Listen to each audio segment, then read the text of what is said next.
Hi అండి, అందరికీ నమస్కారం. ప్రభుత్వ ఉద్యోగ పెన్షనర్ల రిటైర్మెంట్ బెనిఫిట్స్‌కు సంబంధించి ఒక ఇంపార్టెంట్ అప్డేట్ అయితే రావడం జరిగిందండి. దీనికి సంబంధించి పూర్తి సమాచారాన్ని అయితే తెలుసుకుందాం. రాష్ట్రంలో 2024 మార్చి నుంచి రిటైర్డ్ అయిన ఉద్యోగ, ఉపాధ్యాయులు తమకు రావాల్సిన రిటైర్మెంట్ బెనిఫిట్స్ కోసం ఆసక్తిగా ఎదురుచూస్తున్నారు.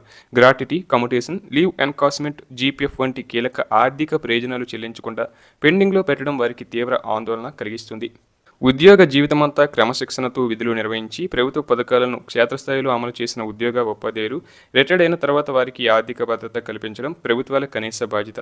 కానీ ఆచరణలో అందుకు పూర్తి విరుద్ధంగా జరుగుతుంది. చేతిలో డబ్బులు లేక, అత్యవసర వైద్యం చేయించుకోలేక, దీర్ఘకాలిక వ్యాధులతో ఇప్పటికీ రాష్ట్రంలో 61 మంది పెన్షనర్లు మరణించారు. ఈ గణాంకాల పరిపాలనా లోపాల తీవ్రతను ప్రతిబింబిస్తున్న విషాద సంఘటనలు. రాష్ట్రంలో పాలకులు మారిన పెన్షనర్ల పరిస్థితుల్లో మార్పు రాలేదు. గత బీఆర్ఎస్ ప్రభుత్వం నుంచి వారసత్వంగా వచ్చిన సమస్యలు కొత్త ప్రభుత్వంలో సైతం అలాగే కొనసాగుతున్నాయి. రిటైర్మెంట్ బెనిఫిట్స్ అనేవి ప్రభుత్వ దయా దాక్షిణ్యాలతో ఇచ్చేవి కావు. అవి ఉద్యోగి తన సర్వీసులో అందించిన సేవలకు ప్రతిఫలంగా సంపాదించిన హక్కులు. వాటిని సమయానికి చెల్లించకపోవడం అంటే వారి హక్కులను కాలరాయడమే. ప్రభుత్వానికి ఆర్థిక ఇబ్బందులు ఉన్నది వాస్తవమే.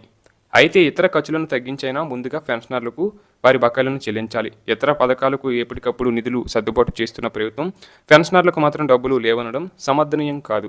రిటైర్డ్ అయిన తర్వాత ఉద్యోగులు పూర్తిగా పెన్షనరీ బెనిఫిట్స్ పైనే ఆధారపడతారు. రిటైర్మెంట్ బెనిఫిట్స్ చెల్లింపులో జరుగుతున్న విపరీత జాప్యం వల్ల పెన్షనర్లు మానసిక ఒత్తిడికి గురవుతున్నారు. ఇది వారి ఆరోగ్యంపై కూడా ప్రతికూల ప్రభావం చూపుతుంది. అలాగే రాష్ట్రంలో 2024 మార్చి నుంచి రిటైర్డ్ అయిన ఉద్యోగ, ఉపాధ్యాయులకు చెల్లించాల్సిన రిటైర్మెంట్ బెనిఫిట్స్లలో ప్రధానంగా death come, retirement gratuity, commutation, leave encashment, GPF మొదలైనవి సుమారు 10,000 కోట్లకు పైగా బిల్లులు పెండింగ్లో ఉన్నాయి.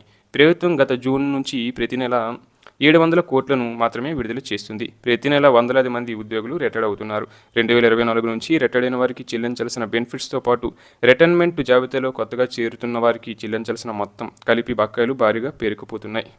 పైగా ప్రభుత్వం ప్రతి నెలా విడుదల చేస్తున్న ఈ మొత్తం నుంచే సర్వీసులో ఉన్న ఉద్యోగ, ఉపాధ్యాయుల పెండింగ్ బిల్లులను సైతం క్లియర్ చేస్తున్నారు. దీనివల్ల పెన్షనర్లకు ఊరట దక్కడం లేదు. బెనిఫిట్స్ మంజూరులో విపరీత జాప్యం జరుగుతున్న కారణంగా అనేక మంది పెన్షనర్లు అప్పుల పాలవుతున్నారు.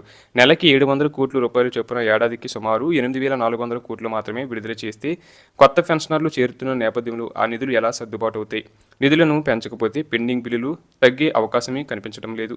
ప్రస్తుత పరిస్థితుల్లో నెలవారీ నిధులను కనీసం 1,500 కోట్లకు పెంచితేనే పెన్షనర్లకు ప్రయోజనం చేకూరుతుంది. దీనిపై CM Revanth Reddy, deputy CM బట్టి విక్రమార్క ఈ అంశాన్ని కేవలం ఆర్థిక లెక్కల కోణంలో కాకుండా సామాజిక కోణంలో చూడాలి.